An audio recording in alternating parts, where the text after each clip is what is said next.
Bonjour à toutes et tous qui nous rejoignez pour vivre cette cérémonie d'adieu, de congé du pape François sur cet aéroport international de Yerevan. Le pape achève sa visite au premier pays chrétien, donc en Arménie. Il salue à l'instant la délégation présidentielle, puis les divers représentants de l'Église apostolique arménienne. Il vient à l'instant de prier au monastère de Horvirap, accompagné du catholicos de tous les Arméniens Karekin II, le lieu même où a été tenu captif Saint Grégoire l'Illuminateur, avant de conduire au baptême le roi Tiridate III en l'an 301. C'était donc une prière aux sources mêmes du baptême de l'Arménie.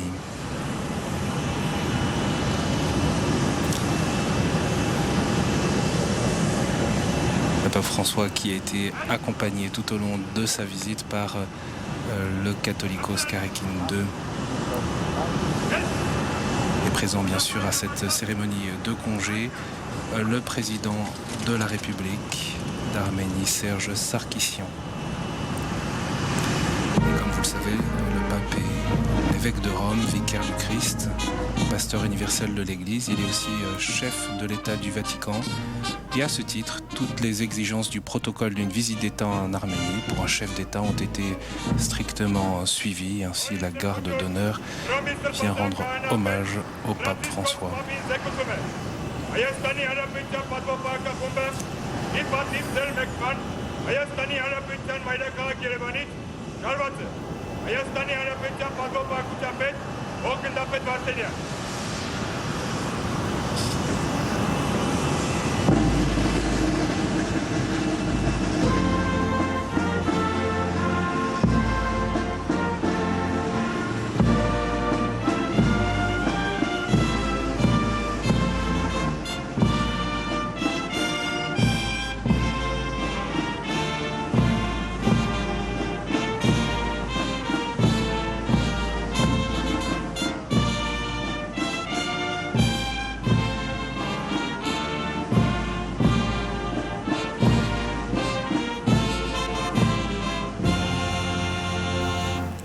Et après l'hymne national arménien, Mère Eirenik, nous entendons l'hymne du Vatican, la marche pontificale.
Et maintenant, le catholicos de tous les Arméniens raccompagne le pape François à son avion, ainsi que le président de la République arménienne. On peut avoir en tête, évidemment, l'ensemble des gestes et des paroles qui ont été échangés au cours de ces 3 jours de voyage apostolique. Le pape François a dit à plusieurs reprises sa joie de pouvoir fouler le sol de cette terre arménienne si chère à ses yeux. Il a rendu hommage au peuple arménien et à sa foi à la lumière de l'Évangile qui a éclairé cette histoire. Les Arméniens qui ont trouvé dans la croix et dans la résurrection du Christ la force de se relever, de reprendre le chemin avec dignité. Cette foi, elle oblige d'une certaine manière, elle oblige et elle doit conduire les Arméniens à être des témoins d'un amour concret, d'un amour miséricordieux. C'est aussi l'un des appels évidemment très forts du pape François ici, dans le cadre de cette année sainte de la miséricorde. Le pape François a invité le peuple arménien à s'appuyer sur sa foi, sa vraie force, pour ne pas se laisser absorber par la force trompeuse de la vengeance. Il a choisi, au moment du discours au palais présidentiel, de nommer une nouvelle fois publiquement le génocide arménien. Rappeler ce génocide, a-t-il dit, c'est un devoir pour qu'elle soit un avertissement en tout temps, pour que le monde ne retombe plus jamais dans la spirale de pareilles horreurs. On se rappelle de sa prière ici au mémorial des victimes du génocide arménien. Et le pape est un ami qui s'est fait un messager de paix exigeant. Il a appelé les jeunes à être des constructeurs de paix. Il a appelé à la reprise du chemin de réconciliation entre le peuple arménien et le peuple turc.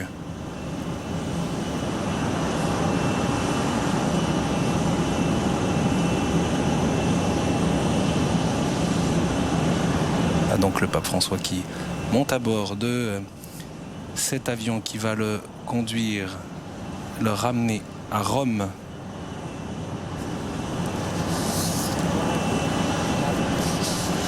À 2872 km de là.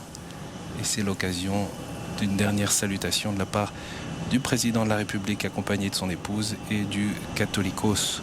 On peut évidemment souligner que ces jours ont été marqués par cette fraternité très visible entre le patriarche suprême de l'Église apostolique arménienne et du pape François. Ce matin, lors de la divine liturgie au siège d'Etchmiadzin, le siège de l'Église apostolique arménienne, le pape a demandé aux catholicos de le bénir et de bénir l'Église catholique.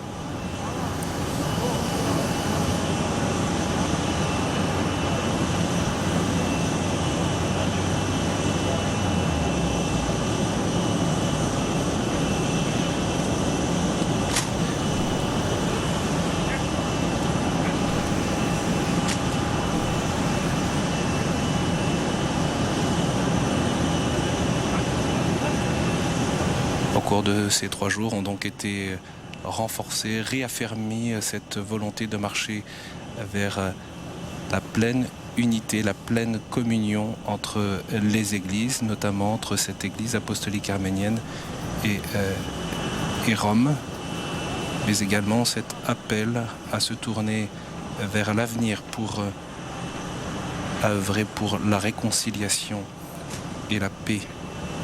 Un message que le pape François n'a pas fini de répéter. Certains d'entre vous l'ont peut-être déjà noté, le pape François sera de retour dans le Caucase fin septembre. N'ayant pas pu aller en Géorgie et en Azerbaïdjan, 2 pays voisins de l'Arménie, au cours du même voyage, eh bien, il reviendra dans le Caucase du 30 septembre au 2 octobre prochain. Le Vatican l'a d'ores et déjà annoncé.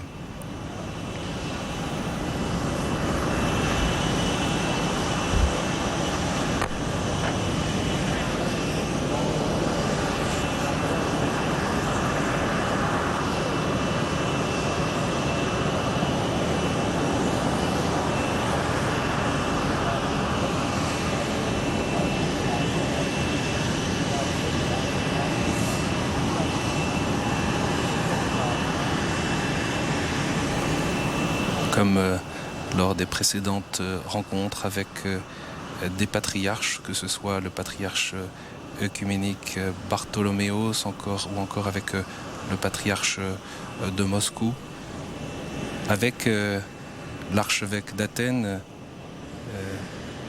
sur l'île de Lesbos. Le pape François ne cesse d'appeler les chrétiens à travailler ensemble pour plus de charité, plus de justice, pour la paix et la réconciliation, pour une solidarité certaine. Et le pape François et le Catholicos Karakin II ont signé une déclaration commune datée d'aujourd'hui à Etchmiadzin, une déclaration dans laquelle ils dénoncent l'immense tragédie en cours au Moyen-Orient. Nous sommes malheureusement les témoins de l'immense tragédie qui survient devant nos yeux. D'innombrables personnes sont tuées déplacées ou contraintes à un exil douloureux et incertain à cause de conflits continuels ethniques, politiques et religieux au Moyen-Orient et en d'autres parties du monde. En conséquence, les minorités ethniques et religieuses sont devenues l'objet de persécutions et de traitements cruels. Le pape François et le catholicos Karekin II déplorent que l'on assiste à une présentation de la religion et des valeurs religieuses d'une façon fondamentaliste qui est utilisée pour justifier la diffusion de la haine, de la discrimination et de la violence. Nous implorons les nations, écrivent-ils ensemble, d'écouter la requête de millions d'êtres humains qui attendent la paix et la justice dans le monde avec anxiété, qui réclament le respect des droits qui leur ont été attribués par Dieu, qui ont un urgent besoin de pain et non d'armes.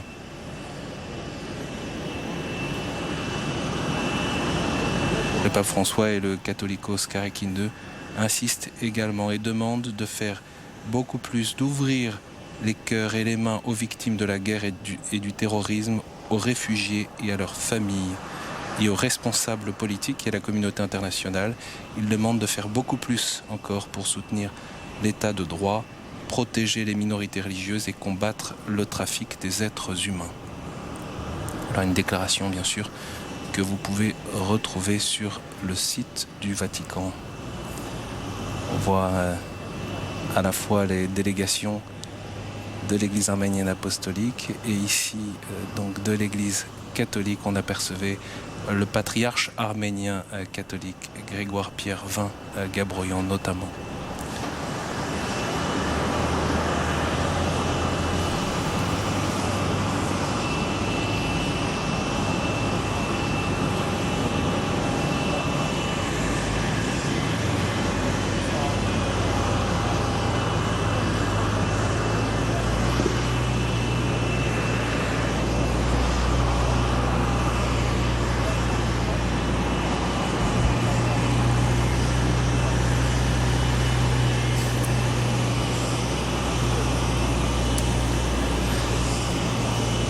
Alors que l'on prépare l'avion pour le décollage, on peut souligner que l'arrivée du pape est prévue à Rome à 20h40 ce soir.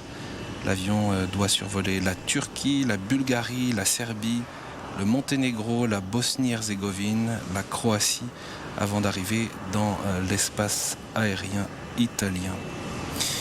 Ainsi s'achèvent ces 3 jours de voyage apostolique du pape François, le 14e. Merci au CTV et à Télépatché pour les images. Merci à nos traducteurs de nous avoir accompagnés tout au long de ce voyage, Flavio Esposito et Pierre Balagnan de l'Église catholique arménienne. Merci à Pierre Cesbron, directeur d'antenne, Vanina Caillé en régie. Merci bien sûr aussi à Philippine de Saint-Pierre, notre envoyé spécial en Arménie, accompagné de Philippe Mouret. Philippine qui est dans l'avion du pape et qui va suivre probablement la conférence de presse, puisque c'est une tradition maintenant, la conférence de presse du pape François lors de ces 4 heures de vol. Une conférence de presse que, si elle se tient, vous pourrez retrouver sur KTO très prochainement et sur le site internet. Bien sûr, n'hésitez pas donc à retrouver l'ensemble de ces étapes du voyage sur notre site www.ktotv.com. Je vous propose de nous quitter avec ces images.